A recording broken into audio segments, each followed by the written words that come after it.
Okay, good morning everyone. So today is our fourth lecture and we're going to talk about how to process DNA sequencing data that we get from the machine. So last week we talked about the sequencing technology.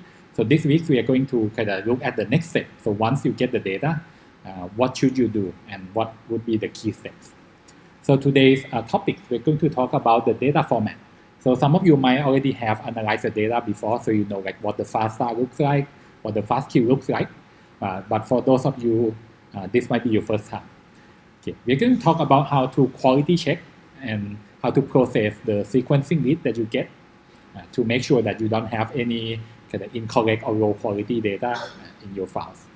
And then we're going to talk about a different kind of alignment. So 2 weeks ago, 2 sessions ago, we talked about sequence alignment like BLAST algorithm. And but when we have sequencing reads, like we have millions of reads that we want to align to the single genome. We need to do alignment kind of faster because we need to do alignment kind of millions of times. So there will be some acceleration, some tricks, some techniques that we will talk about today. Okay, so let's start with the sequencing data. So the simplest file format that you probably have seen is called a FASTA format. And the FASTA format contains sequence data. Each sequence consists of a header, which starts with a greater than symbol. So this is a format that's fixed. You start with a greater than symbol, and then you follow by the identity of the value for the name for that sequence, like NC underscore 0006 here. This is the ID for that sequence. And after that, you can follow it with any information you want. Some database will provide the species information. Like this is actually sequence from chromosome 6 from human. So it says Homo sapiens chromosome 6 here. And this is GRCH 38.P13 is a version for the genome. So after the greater than symbol and the name of the sequence, you can add any information you like. There is no universal format. You can add anything. And then it's followed by the sequence. And the sequence here doesn't have to be on the same line. You can break it into blocks. So for in the example that I'm showing here, each line contains the same number of sequences. So it's kind of easier for human eye to look at. But for computers, it doesn't matter if you put everything on the same line or if you break it over multiple lines, as long as these are all sequences for the same entry. If you want to start the next sequence, the next entry, then you need to use the greater than sign again. Okay, so that's like the very simple format. What you get from the sequencer machine usually will be in another format called FastQ. And the Q here means that instead of having only the sequence, you now have the quality score as well. So the quality score kind of reflects how confident the sequencer is in terms of calling this base pair as a C, this base pair as a T. Like, is it 100% confident? Is it 90% confident? Is it 50% confident? So in the FastQ format, each read that you get will consist of 4 lines. 1, 2, 3, 4, 1, 2, 3, 4. So the first line, this is the header. So this is the name of the read. ERR00589, this is the name of the read. And then this depends on the sequencer. For Illumina's, these are coordinates on the flow cells. But for different technology, it might be the ID numbers for the wells. So this can be used to identify in the machine where the data came from, which DNA clusters that the data came from. The second line is the DNA sequence. So this is what was read from the molecules, from the DNA molecules. The third line with the plus symbol is kind of reserved for future use. So right now we don't use the third line for anything, but we reserved it for the future. The fourth line, you will see that it contains some symbols, some letters that is of the same length as the sequence. So the fourth line here contains the quality score for each base pair. So C, the first C here, the quality score is 3. But what 3 stands for, we'll look at that next. And these T have the same quality score denoted by the character I. And some score have a symbol like percent symbol, plus symbol, at symbol. These designate different confidence of the machine. We will look at that in a few slides. So when you do pair-end sequencing, so each molecule you sequence from both the forward side and the reverse side, right? So for each DNA molecule, you should have 2 reads. And there are several ways to organize this information. Usually most of the time, you will get 2 FastQ files per sample. So one will be underscore R1 and the other will be underscore R2. So this will tell you that underscore R1 is the read from the front, from the 5' end, and underscore R2 is the read from the reverse side, from the 3' ends. And they don't have to be the same range. But what they will be the same is the same ID. So if you open the first read in the underscore R1 files and the first read in the underscore R2 files, you should see the same header at M00578 colon 762. Like you notice that the first line is the same. So with this information, any subsequent software will know that these 2 reads come from the same DNA molecule. One from the forward read, the other one from the reverse read, from the front or from the back. So the software can pair these together afterward. But sometimes, if you do pair-end sequencing on a small DNA fragment, like your forward read, which start from the 5' and your reverse read, which start from 3', can overlap because the DNA fragment is small. In this case, some pipeline will aggregate the information from the forward read and from the reverse read into a single read. So basically, you overlap the 2 together. And positions that are the same will retain that nucleotide. Positions that differ, the one with the higher confidence will be used. And the other one that has lower score will be discarded. So sometimes if you see sequencing data from pair-end, but you only have 1 file with no R1 and R2 tags, it might be because it's already merged. The read from the front and the read from the back are already aggregated. One example of this is if you study amplicon section like 16S rRNA genes, some of the hypervariable region is not too long. So if you do a 300 base pair sequencing, then you get an overlap between the forward and the reverse read. Okay. So I mentioned before about the quality score, right? And then you see like symbols, some number, some symbol.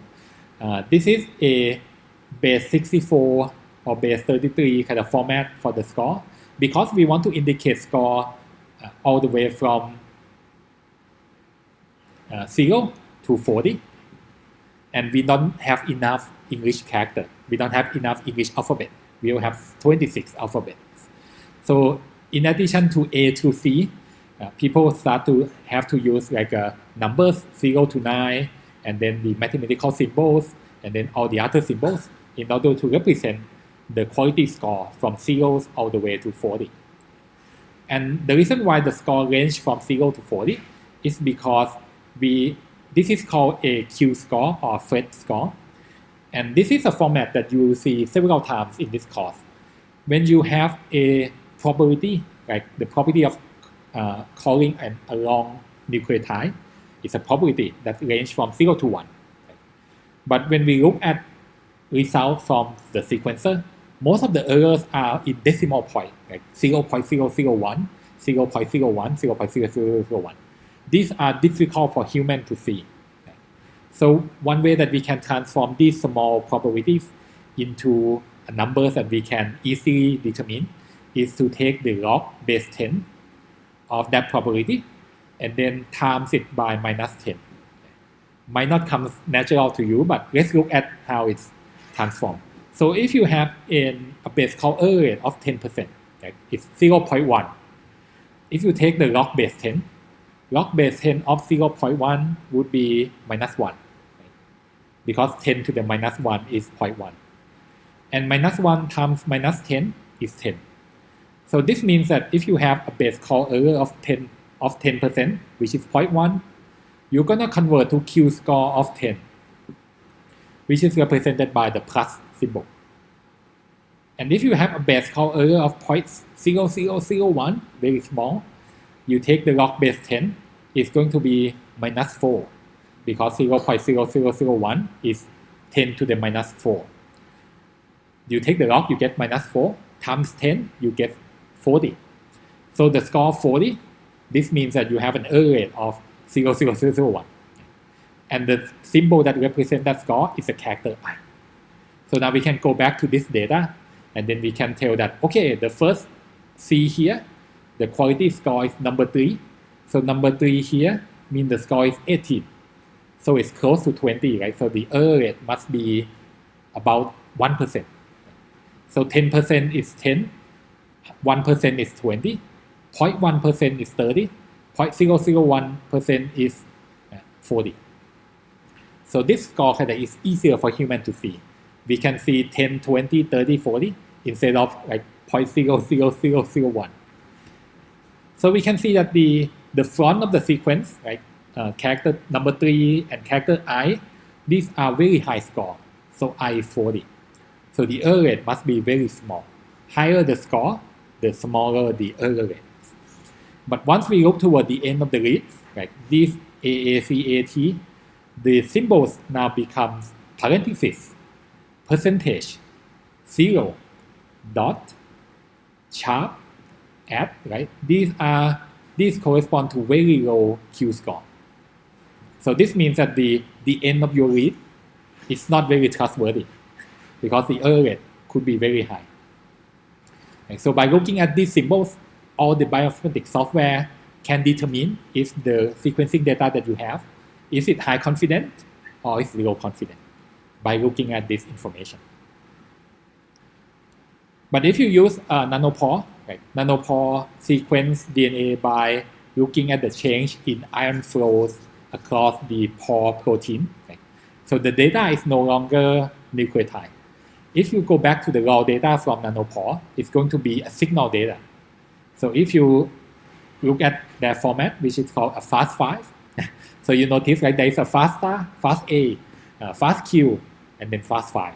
So it's changed only the last character, Q for the score, and then 5 here, just in case you're curious. So 5 here comes from a compression format called HDF5. So the number 5 here means that the data is compressed. It's a sequencing data, but it's compressed with the HDF5 format. If you know like zip file, like it's similar to that, but it's a zip file that's specifically developed for scientific data sets. So if you look inside Nanopore data, it's just the ion flow, like 112, 16, 630, 653, 494. These are the flow of the ion to a pore. So for each protein pore, for each time point, for each time stamp, there will be the flow of ions to the data. And these are the ones that will get translated, get predicted into nucleotide sequence by machine learning models. Okay. So once we kind of know that this is data that we kind of expect from the sequencer, next we should be able to check the quality of the data. Like we know how to read the Phred score, but we cannot just look at the Phred score kind of all through the files. Right? There are millions of reads. So instead, we're going to use a tool, and this will be in your assignment as well, so we get to try using this on your own.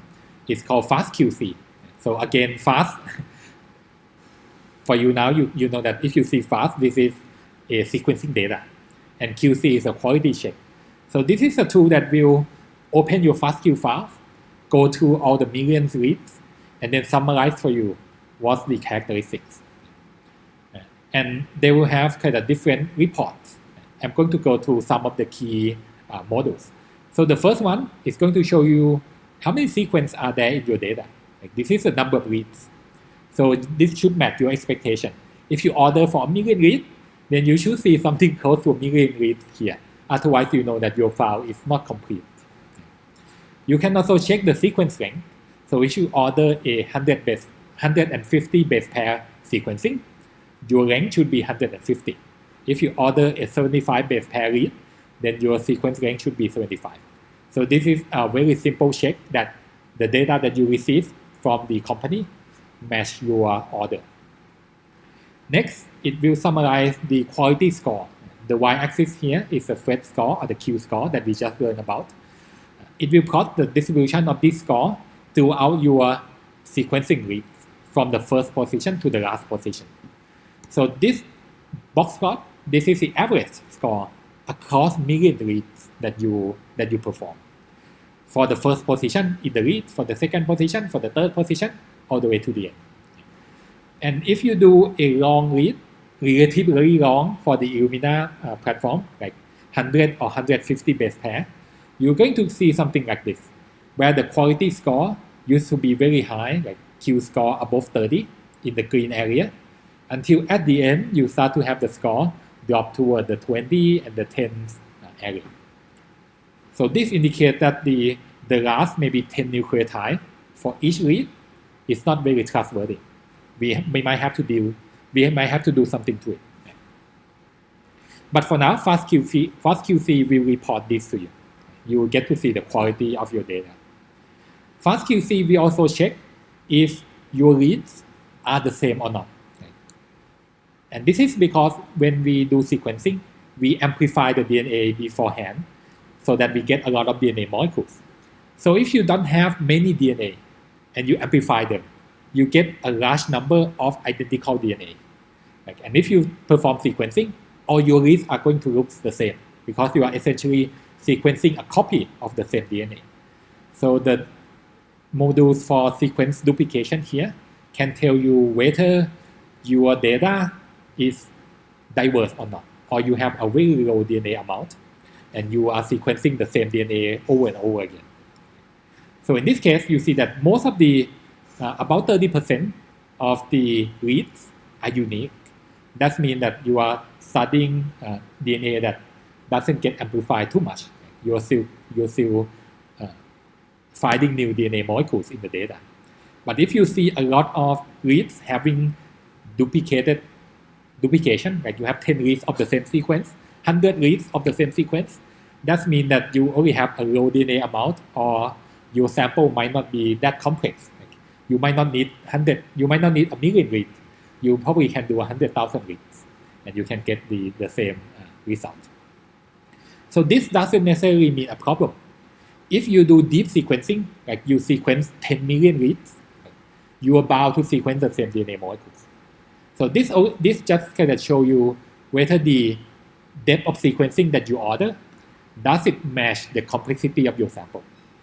If you have a lot of duplication, that means you are sequencing too much. You are sequencing too many DNA. You are running into the same molecules again and again. But if the sequence are unique, that means that you might not be sequencing all the DNA because you haven't met the same DNA molecules again.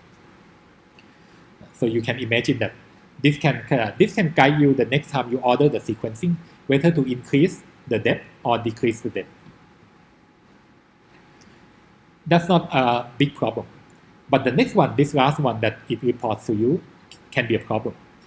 Sometimes in your sequencing data, the machine doesn't only sequence the DNA fragment from your sample, it also sequences the adapter, the part of the DNA barcode that got attached to your molecules by the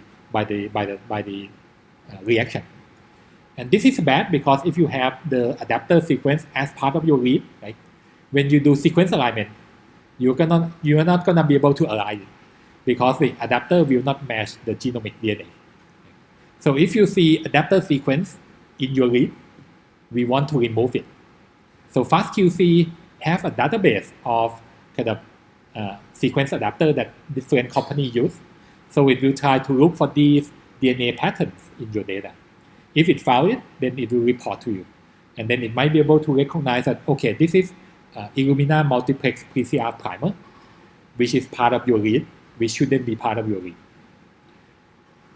Okay, so with FastQC, it kind of warns us that we might have a quality problem. We might have too many reads or too few reads, or we might have some adapter sequence in the data. Then we need to deal with this. The next step, which some companies will do for you, but some committee will not. So it's essential that you know the next few steps. What we want to do next is called reed trimming. So it's like if you grow a garden and you want to cut some of the leaves that are too long, like you want to trim it. So reed trimming is where we want to cut the reed, the part of the reed that's low quality or have the adapter sequence in it. So we know that if we do a long sequencing, in this case, this is a 30 base pair sequencing, 300 base pair, sorry. 300 base pair is very long for Illumina. So the quality starts to drop toward the end. So you might have to make a decision. Do I keep the whole read and then I have errors when I align to the genomes? Or do I have to cut like the last 10 nucleotide, 15 nucleotide in order to ensure that every DNA that I have is all correct? So bioinformatics tools that do the trimming for you will ask for either what quality score that you need. It will cut the sequence until the average quality is above your threshold. Like you might say, I want everything to be above 30 Phred score or above 25 Phred score.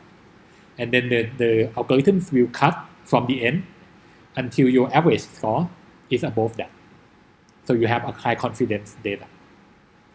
Or if you already run FastQC and you already know which region of the read is problematic, you can specify the number of base pair directly. You can say that I want to cut the last 10 nucleotide. I want to cut the last 15 nucleotide. You can specify that. So you might lose some read because once you cut the nucleotide in order to get high score, like some read might not pass. It might be too short. Like you might cut everything from the read. But eventually you will get a better quality data. So your downstream analysis will be better.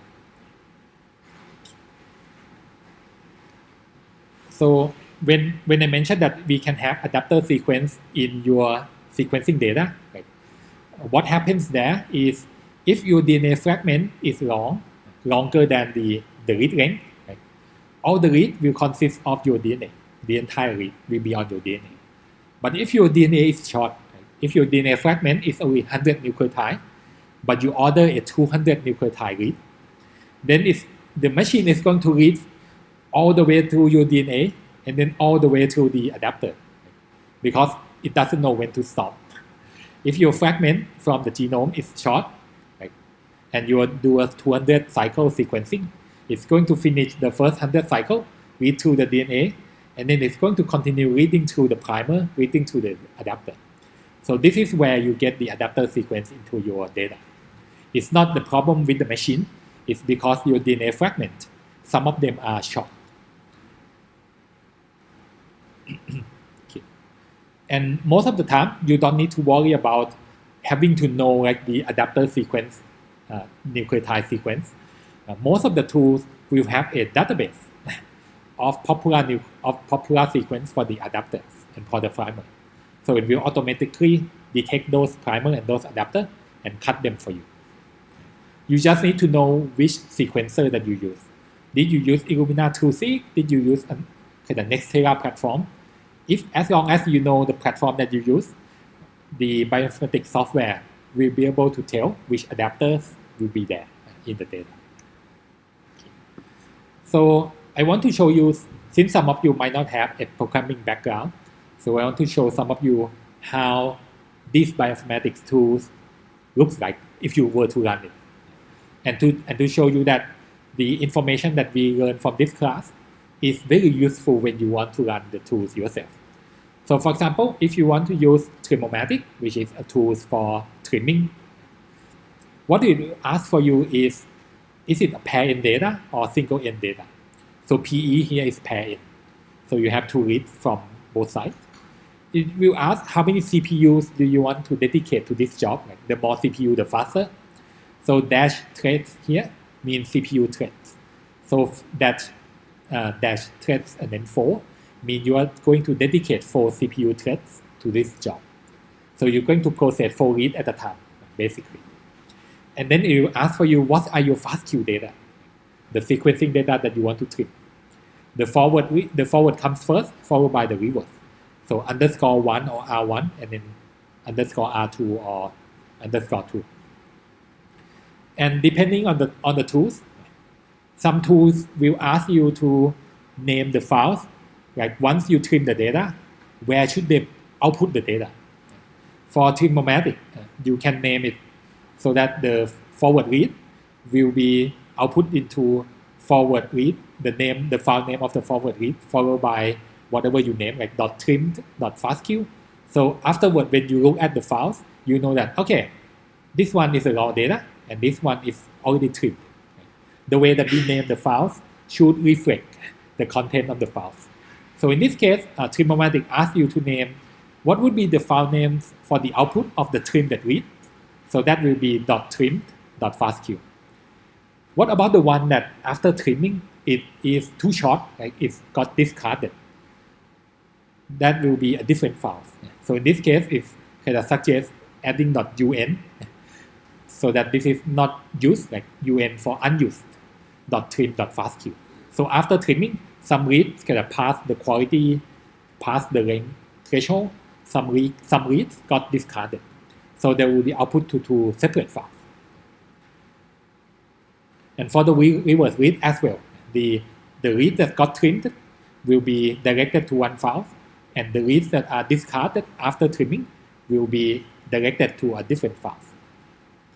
And then it will ask what kind of adapter or sequencer that you use. So in this case, in this example, we have our own adapter sequence in the FASTA format. So we can provide to Trim-O-Matic that I'm going to use this adapter sequence for trimming. So it's going to search for that adapter sequence pattern and then cut it out from your data. In terms of quality score, this kind of sliding windows :4, :20, this means that it's going to look for a window of 4 nucleotides each in a sliding window. And for each window, the minimum score is 20. So if it identifies a window with average Phred score or Q score lower than 20, your read gonna get cut. But if all throughout the sequence, every 4 consecutive nucleotide, the average score is always above 20, you're gonna keep the whole sequence. So basically, all the parameters that we learn, like we know what happens to the data. Now that we know what can be the issue, like we can use the bioinformatics tools, and we can specify the requirement, the adapter sequence, the minimum Phred score to the software, and it will perform the trimming. So without learning about these steps, like, even if someone told you that you can use Trim-O-Matic, like, you might have problem specifying, so which parameter do we need to provide? Like, so one of the goals of this course as a whole, is to not only tell you about the theoretical side of the bioinformatics, but also the practical side, that you know what to do when you eventually go to these software. Okay. So this is the first step. You want to cut out, you want to trim the reads so that they are only high quality data. So next, we need to deal with the duplication. If we have reads from the same DNA, 10 copies of reads from the same DNA, that's bad, right? Because if you want to quantify like gene expression, you want to quantify mutation frequency, you want to quantify gene copy numbers, you're going to be wrong. If you count the same DNA 10 times, you're going to get an incorrect estimate. So how does duplication occur in the sequencing data? Let's think about the Illumina platform. Illumina platform starts with single DNA molecules and then amplify it on the flow cell so that you get clusters of DNA with the same sequence. Like one molecule become one cluster. Sometimes the cluster doesn't go as a nice circle, so the machine, when it reads the fluorescent signal, it might incorrectly read this as a two cluster next to each other because it looks like two circles overlap with each other.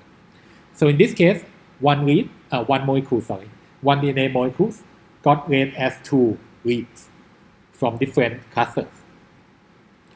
And sometimes DNA can, during the amplification process, one DNA molecules can amplify and then occupy an adjacent clusters.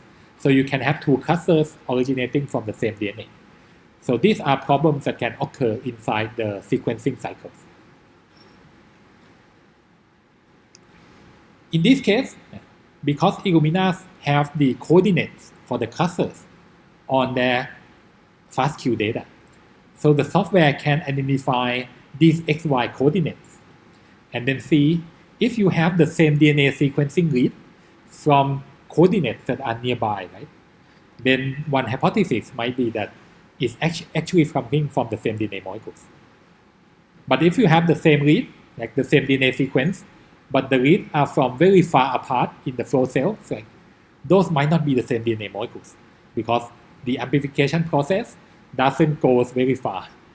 So we can use the XY coordinates in the FastQ data for Illumina in order to determine whether this read, is it a duplicated or not, or is it unique. So I mentioned that we have problems if we don't deal with duplicated reads.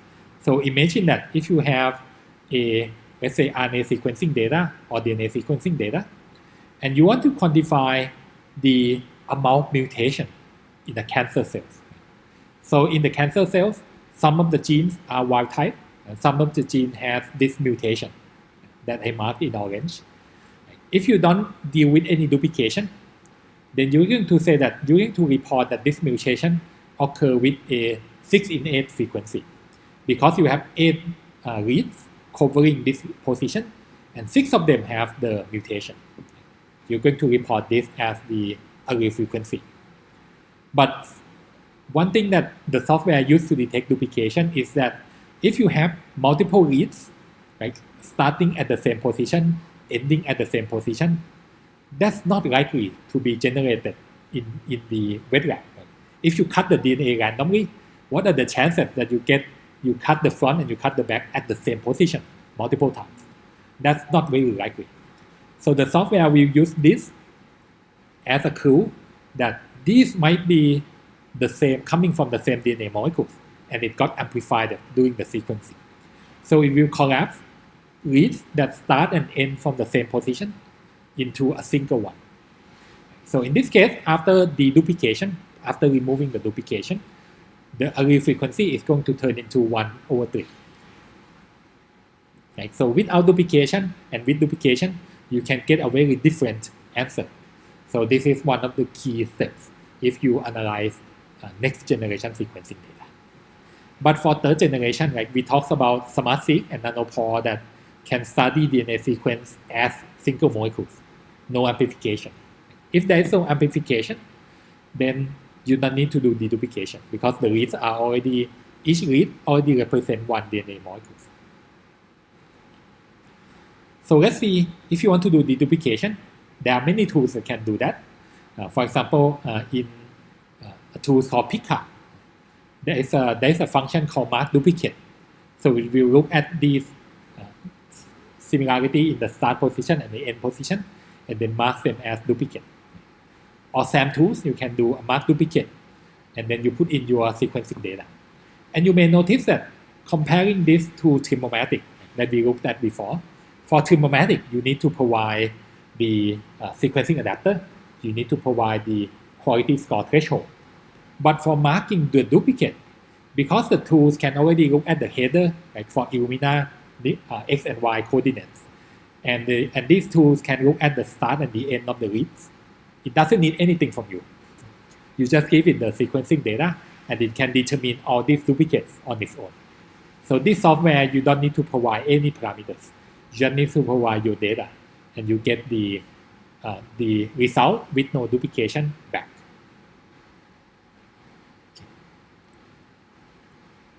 So when we talk about the processing steps for DNA sequencing data, one of the pipeline that you might have heard about, or if you are going to analyze the data, you probably will have to use, is called GATK. GATK stands for the Genome Analysis Toolkit.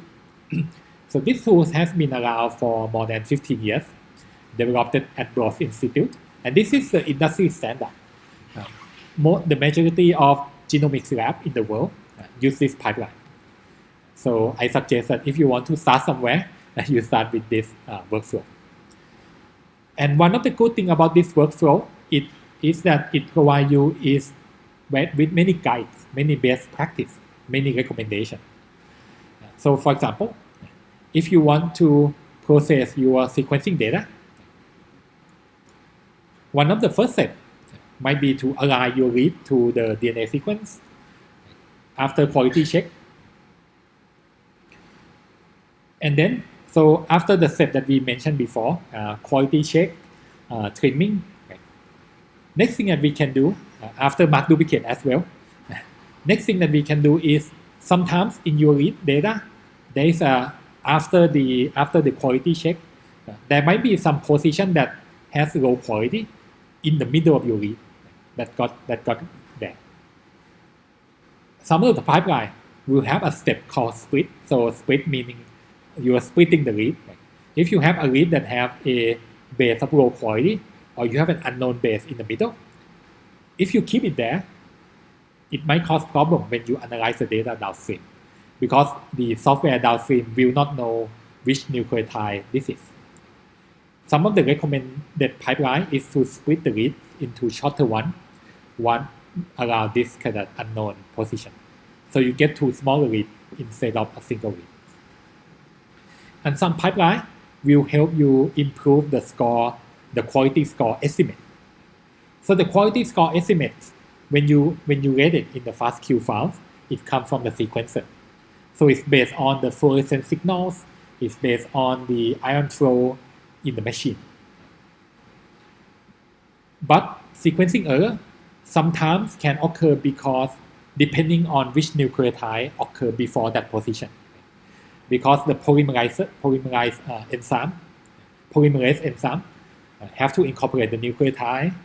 After it incorporate 3 A's in a row maybe, then the next step, it might not be able to perform as accurately as before. So there are some patterns on the sequence that can tell us whether the next position will be less accurate or more accurate than average. Or we might know that in this sequencing platform, after position 120, the polymerase will be kind of tired, so you get lower quality.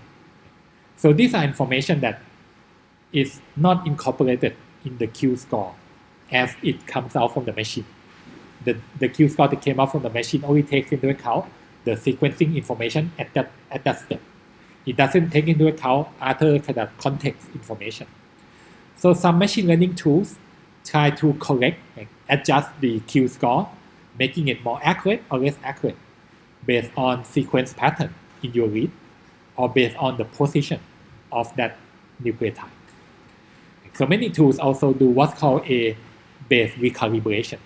So this means that they recalibrate the Q-score, making it higher or lower based on what's known about the polymerase kind of accuracy. Okay. So far, we talked about QC, quality check, trimming, like remove the adapter that we don't want, remove low quality sequence. We remove the duplicate reads. We split the reads to remove the unknown position.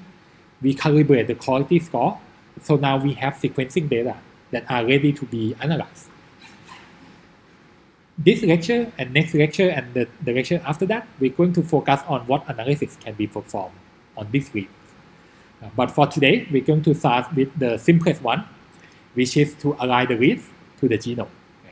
Once we get all the high quality reads, we want to align it to the genome in order to know where it came from and in order to compare whether there is a mutation in our read.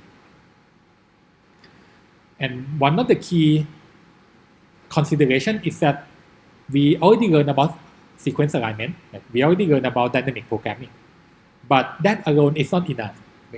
Because if you imagine, we want to align a sequencing read, which might be 150 base pair, against a human genome, which is 3 billion. If we were to do a dynamic programming, you're going to create a table of 150 rows by 3 billion columns. This is not going to end very well for your computers. you're going to have a very large dynamic programming table. And if you have 10 million reads, you're going to repeat this 10 million times. So just knowing the algorithms alone is not enough. We need a faster strategy. How can we do 10 million alignment in a reasonable amount of time? How can we do alignment against a 3 billion sequence, a 3 billion length sequence in a reasonable amount of time? So I'm going to mention some maybe too deep techniques, but what I want you to worry about is not the actual technical details, but the keywords. Because when you analyze your data, you're going to see a guideline saying that you need to index your data. And you might wonder, like, what is indexing doing to my data? So I want to show some example, and then let's walk through the conceptual ideas around this technique. So let's say you have a DNA sequence, not DNA, but just A and B here. Let's say you want to make this data easy to search. When you have a sequencing read, means that you have a subpart of the sequence, like of the genome. If your genome has 6 nucleotides, your read might have 1, 2, 3, 4 nucleotides. You want to make sure that once you have your nucleotide from the reads, you want to be able to search them to find which position in my genome that the read came from very quickly. And if you're imagining about searching, the perfect example for you would be a dictionary. Right? If you want to search for some word, if you still own a paper dictionary, you might all have kind of electronic dictionary. But if you want to search a paper dictionary, and you know that your word start with an A, you know that it's going to be early in your book, in your dictionary. If you know that your word start with a B, it's going to be following the A. So by sorting your data in alphabetical order, it makes it easier to search. You don't need to go back and forth. You know that if your sequence starts with this character, it has to come from earlier character, it has to come before the next character. So in this case, one way is we can generate all possible subpart or subsequence of this sequence, like 6 ABA, ABA. Right? We can have, I'm going to put the $sign here to designate the end of the sequence so we know whether which part is the end. So A followed by $sign, this is the subpart of the DNA containing only the last nucleotide. AABA contains the last 4 nucleotides. ABA contains the last 3 nucleotides. So imagine that if you generate all possibilities, you're going to have 6 possibilities. Including if you count just the $sign, it's going to be 7 possibilities. If you sort all these possibilities by alphabetical order, if you sequence this, like you get a certain DNA, you can figure out where it is in the genome by trying to figure out which of these sequences that my read occur in. So basically by indexing, we want to transform a single DNA strand from the genome into like a book of all the shorter fragments from the genome, all sorted in certain order.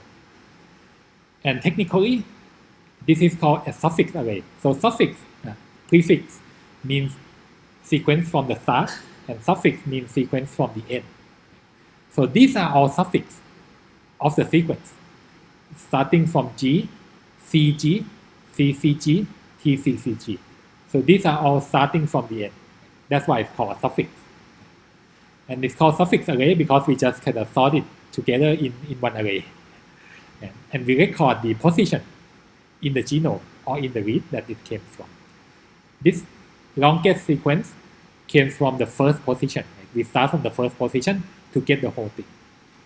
This comes from the second position. So we skip one nucleotide, start from the second T, and then get the whole thing. So this starts from the second position.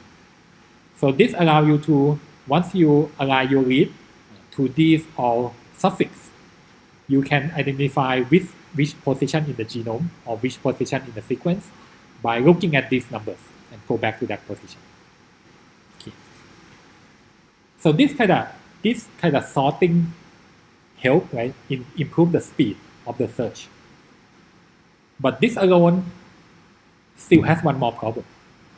Imagine that if you have a 3 billion nucleotide and you need to generate all the possible suffix, all the possible short fragment, it's still going to be a lot.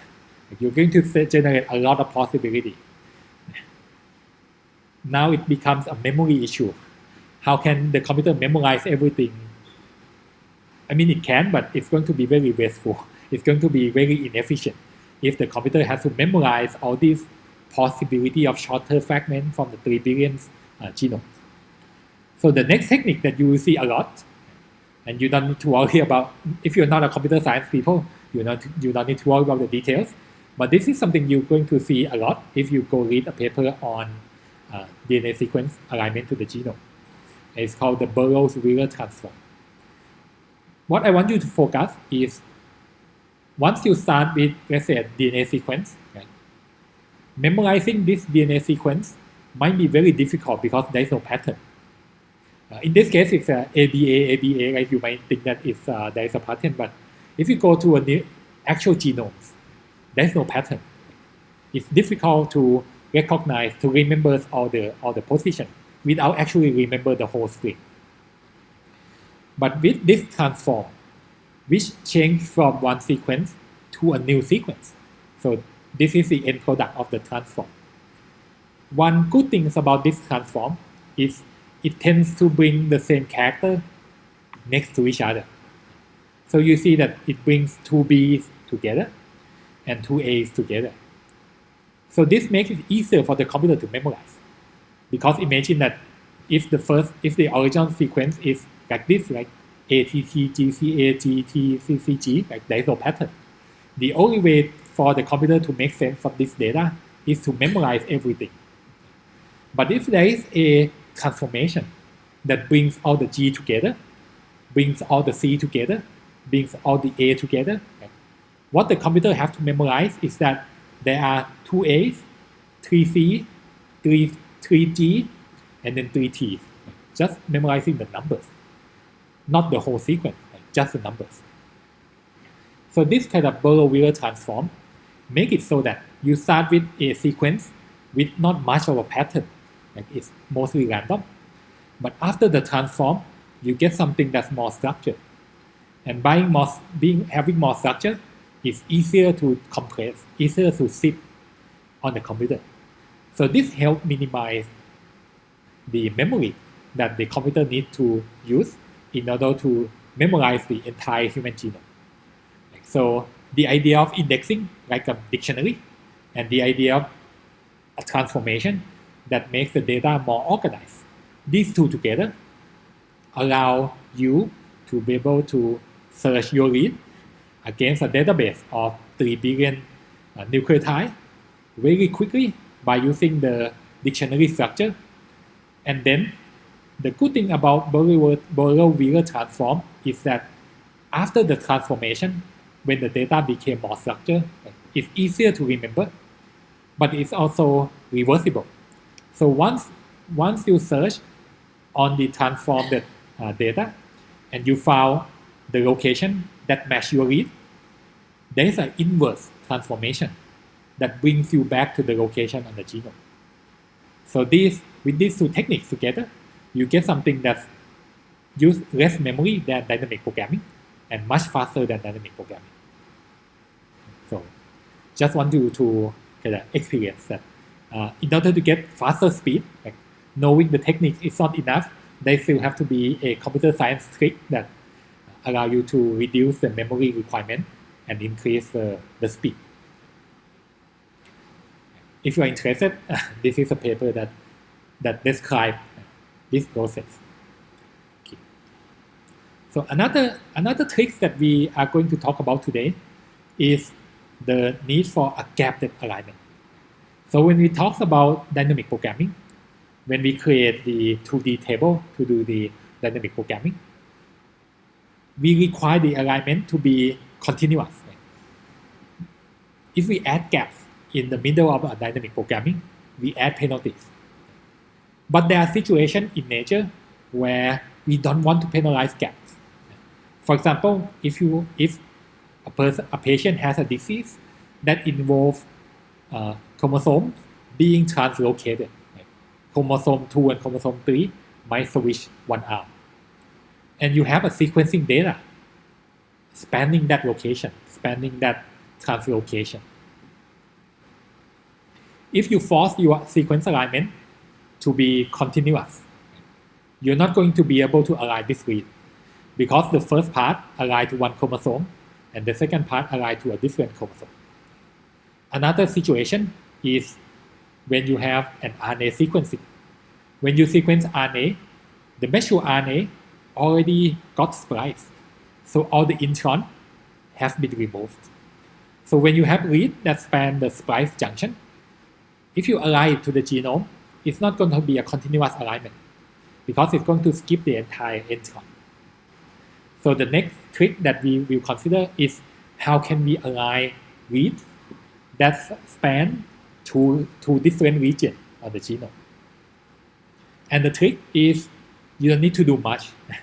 Basically, you can treat the problem of gapped alignment where the first part of the read might align to a certain location and the second part align to a different location as the problem of finding some position in your read, right? Some position where if you can split your read at this position, the first part align very well to a certain location and the second part align very well to a different location.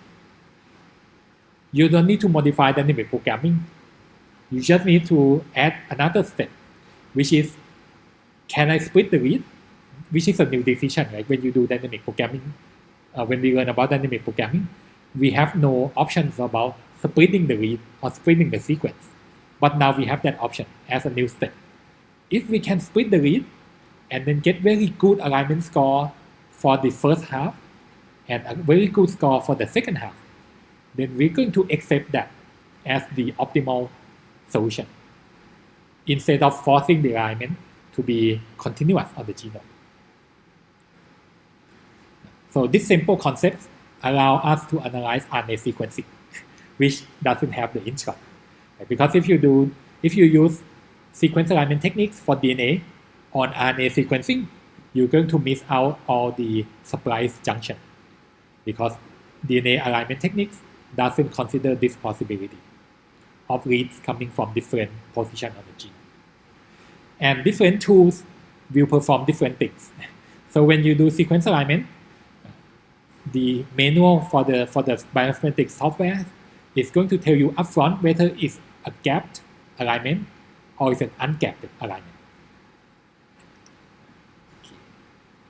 So for example, and this is example for DNA, so these are ungapped alignment. It assumes that your read comes from the DNA, which must be continuous on the genome. Some of the famous tools are bow tie tool and BWA. So BW here is the Burrows-Wheeler. So that's why I kind of mentioned that techniques, because it's the inspiration behind these bioinformatics tools. And when you use these tools, you're going to perform the same two steps, which we talked about. You're going to index the genomes to make it easier to search and to reduce the memory. And then you're going to do the alignment. When you index the database, they're not going to ask you anything. They just ask you for the database, the genome in FASTA format, and then whether you want to name the output to call it whatever you like. And this is because these tools have been optimized for most of the genomes, like which how large of the memory to use, how to sort the data is already been pre-optimized. So you just need to give it a new DNA, the new genome, and it will be indexing and sorting everything for you automatically. When you want to align the sequence, you're going to provide to it the index database, not the FASTA file, right, but the index database. So you want to speed up the search by providing the index data. You're going to provide your FastQ file, which is the read that you are going to align. And usually, it will only ask for how many CPU do you want to dedicate to this alignment. And this is something that I will make a recommendation here, and that is you shouldn't go above 8. Usually it doesn't really scale above this number. So even if you have a computer with 20 CPU, you please don't use all 20 on a single sequence alignment. You can split into 8, 8, 8, from 8, 8, maybe 7, 7, 6 to 3 different alignments instead. And when you perform this alignment, what I've shown here, which is a preview for the next section, is that the output is going to be a file called SAM. And this comes from, this will be the sequence alignment result. So once you perform the alignment, the result in the SAM format, it comes from sequence alignment map. Very simple. You probably noticed by now that the naming of bioinformatics people is very simple. It's just acronym for something. So SAM file, which is the sequence alignment map, this is what you get after you align your sequencing read to the reference genome. So the result, as you probably expect, is going to contain your read. So this R001 is the read name from your FastQ. This file is going to say where this read aligned to in the genome. So in this case, it says that it's aligned to a genome called REF, REF. This is the name for the genome. If your genome has multiple chromosomes, this might be chromosome 1, chromosome 2, chromosome 3. And then the position. This read aligned to the chromosome name REF at position 7 to 30. From position 7. So this kind of tells the start for the alignment. And then if you want to figure out how does it align to the genome, is it perfect match, or does it contain many mismatch or insertion deletion, you're going to have to read this string 8M2I 4M 1D 3M. This is called a SIGA string. What it stands for, I forgot, but this string basically tells you how your read match to the genome. Let's start with the simple one first. 9M, this means all 9 positions, all matches. So M means matches. If you see 8M, 2I, 4M, 1D, 3M, this means that your read, the first 8 nucleotide match to the database. The next 2 nucleotide is an insertion. And I forgot if this is an insertion on your read or on the genome. But it's an insertion. And then the next 4 nucleotide is a match. And 1 nucleotide is deletion. And the next 3 nucleotide is a match. So this kind of tells the perfect information about the alignment. It only records information at each alignment position. And the quality score is this number 30 for your alignment. So this is a confidence that you read R001 when it matches to the chromosome at position 7, how confident is the alignment. So this is the same format as the first score. So this 30 comes from minus 10 times log base 10 of the error. So this means that this alignment, the first one, is quite high confidence because it's going to be 0.001. So only 0.1% error to get a score of 30. But this alignment from read number 3 to the reference chromosome at position 29, the score is only 17. So the confidence is lower. So this sequence alignment map contains the complete information about where the read align to on the genome, the quality score, and the individual position in the read. So that's the bottom part of the SAM file. But there are the top part, like these add HD, add SQ, like what do they mean? These are some other metadata. For example, SO coordinates. This means that this file SO means sort order. So this means that this file is sorted by the map position of the read. You notice that the position of the mapped position on the chromosome start from 7, 9, 9, 16, 29, 37. So this means that this sequence alignment result is already sorted by the coordinates on the genome. So this makes this file kind of easier to process by the other tools. SM, this is a sample name. So this is a name for the genome file that you use. So ref, the file name is just ref. And LN, this is the range for the genome. So this is like a small example where the genome is just one sequence named ref, and it only have 45 nucleotides. So these information are recorded as metadata on top of the SAM file as well. So the later bioinformatics tools can make use of these information. So some keyword that you will be experienced with the SAM file is once you do the alignment and you get the SAM file as the output, what you can do to the SAM file is to sort it, for example, by the genomic coordinates, as we seen before. This makes the SAM file easier to process by other tools. You can also index the SAM file, similar to how you index the genome. If you index the SAM file, it's going to be easier to process by other bioinformatics tools. You can also zip the SAM file, which is something I really recommend. So the SAM file is human readable. So this means that you can open it in your text editor and you will see all this information. But one thing is that anything that's human readable is going to take up a lot of space on your computer. So if you want to save space, you should zip it. Make it into a binary, like 0-1 code, that human can no longer read, but is easier to store and transfer on the computer. And you will find another format named BAM. So it's a cousin of SAM, but B is for binary. So BAM is like a zipped SAM, a zipped version of the alignment result. And I recommend this because you will save more than 60% of your hard disk if you zip it into BAM. Okay.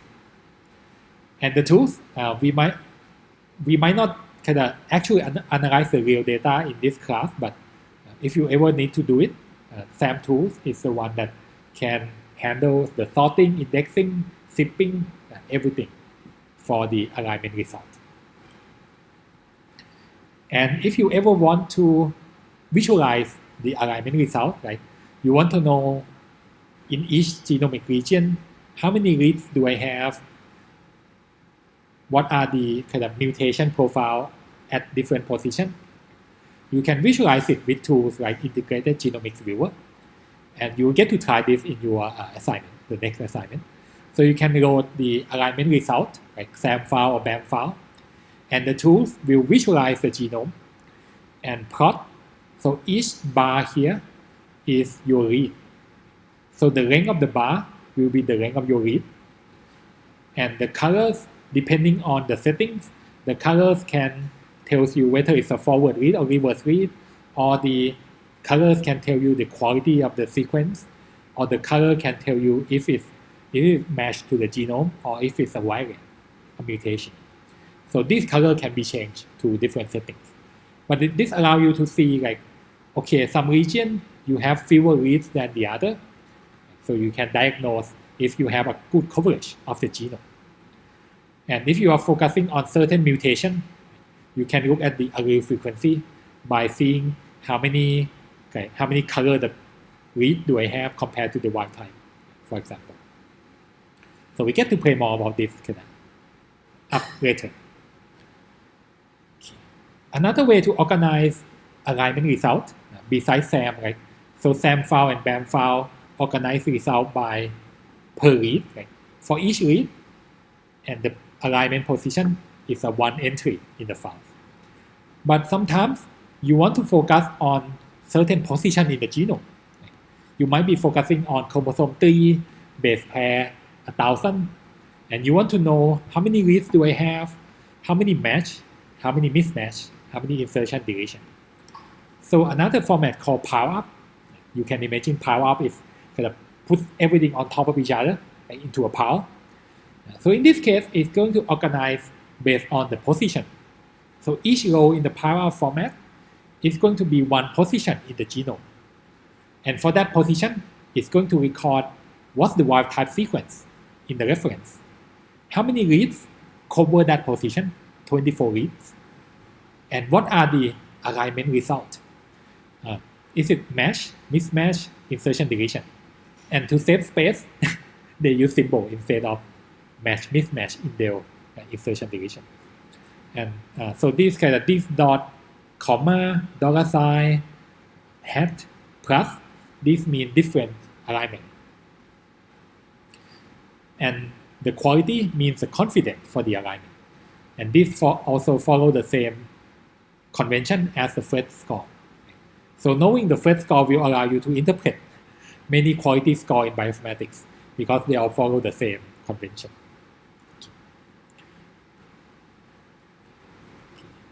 So most of these are based on short read data because that's what most of you will be experiencing. But for some of you that will be analyzing long read data, it's quite different. Okay. So first, with long read, they're going to do what's called an assembly first. And this is a topic for the next lecture on Wednesday. We're going to talk about assembly. So assembly is the process of taking all the reads and connect them to each other into longer reads. With short read data, it's difficult to do this because let's say you have 100 base pair and another 100 base pair. There's few chances that the 200 base pair reads will overlap because the genome is very big. But if you have long read sequencing, which are 10,000 base pair, 100,000 base pair, it's easy for them to overlap. And if they overlap, and you can assemble them into longer reads, having longer reads gives you more confidence if it aligns to a certain position on the genome than having short read. So with long read data, the workflow switch. Instead of doing alignment first, they're going to do assembly first, and then align the assemble the reads which are longer to the genome. The second thing that they're going to do differently is called polishing. Polishing like making your shoes or your gems kind of shine, like polish. In this case, polishing means that in third generation sequencing data, the long read data, the issue is low quality, right? Low confidence for the base pair. So they need to boost the quality by some techniques. There are two ways that we can do about this. First, if it's a nanopore, we have the raw signals. So we can decode the nucleotide sequence from the raw signals, but we can also calculate the uncertainty from the raw signals. Because some signals, you can be confident that these signals must be an A. But for some signals, it might look like both an A and a T. So this uncertainty in the interpretation can be used to improve the quality for the base pair that were called.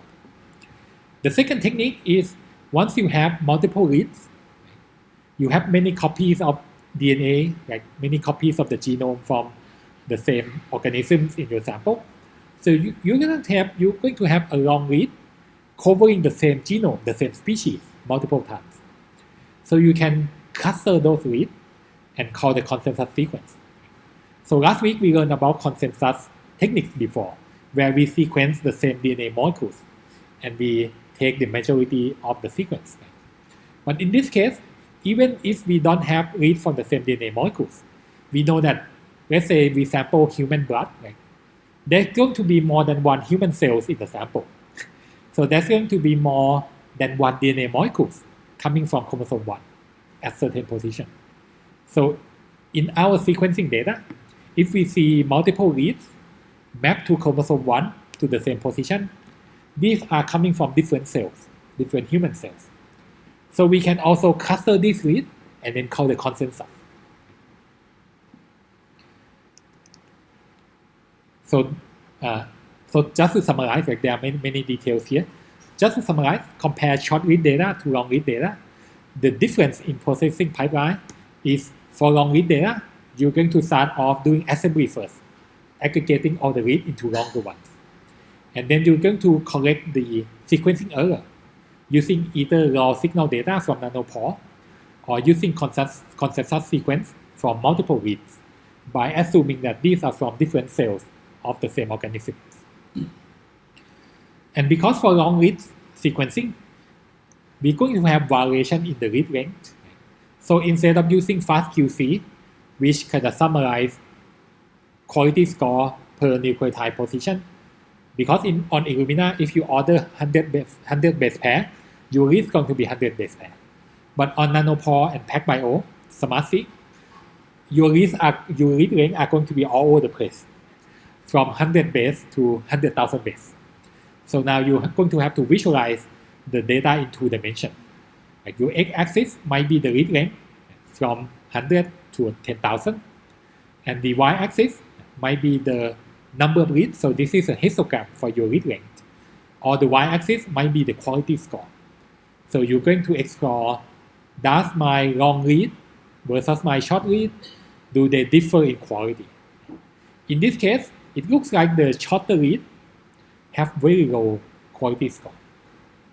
So you can make the filtering, like you can filter reads that are shorter than 1,000 base pair and say that no, I don't want to believe this because they are from low quality, they have low quality. So now the visualization is going to be two-dimensional. Okay. So I mentioned polishing algorithms that we can do either with the Nanopore kind of raw signals or calling the consensus sequence. There are many tools for this. And I don't think anyone can tell you which one is the best. So the best way for you would be to know many of them. And then if you ever have to analyze, you have to try more than one to see what you get. So for example, you have Nanopolish, you have Medaka, you have Recon. So some of these will use raw signal data. So Nanopolish will require you to have the ion flow information from Nanopore.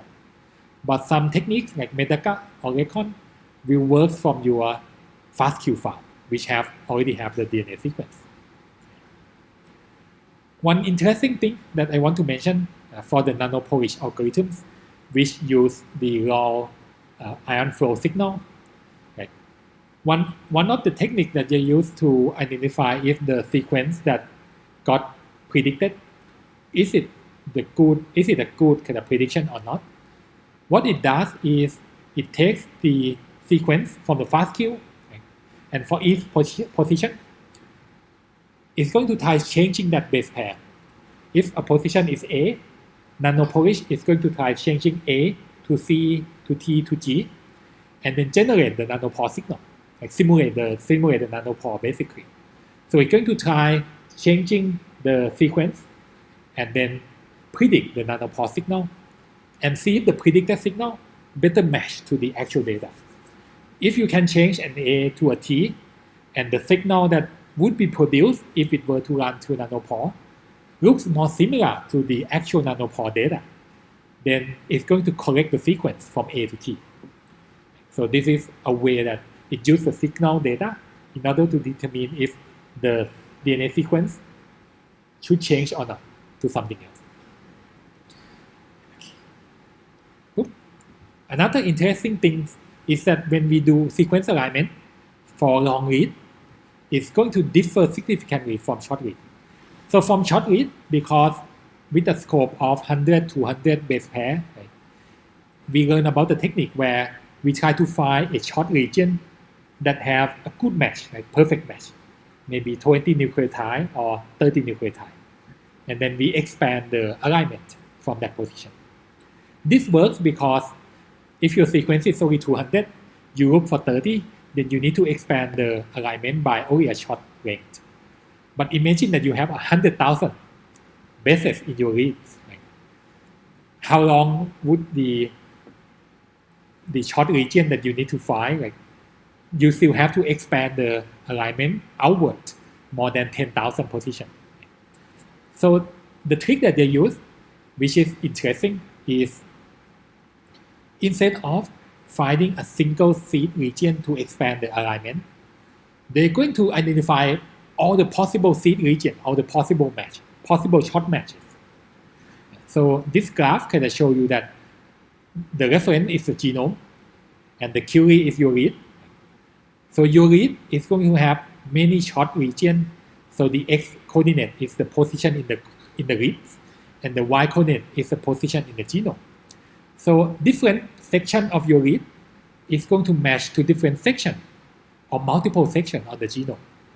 It might look like if you take out 100 base pair, it's going to look like many different positions on the genome. So you can generate all possible kind of matching. But from this graph, this visualization, what you can tell is that, but if my read as a whole align to a certain continuous region on the genome, I should have my short matches being connected in a diagonal fashion. If your read really align to a certain region, like the first part of the read should align to this part of the genome, the second part of the read should align to this part, the third part should align to the next part, and so on. So after finding all the short matches, they're going to identify, can I find any diagonal arrangement of the matches? And this highlighted in yellow, this is the short matches that going to be connected into the same alignment. So they call this technique a seed and chain alignment. So the seed are the short matches that was performed using the technique for the short read. But instead of using one short matches to expand the alignment, they perform many short matches and then try to identify the one that connect into a diagonal fashion. So the chaining part is the chaining of all the short match together. So one of the tools that use this technique is called Minimap tool. So mini here comes from minimizer. So they coin this term, but in terms of concepts, minimizer is these short patterns of DNA that can map your read to the genome.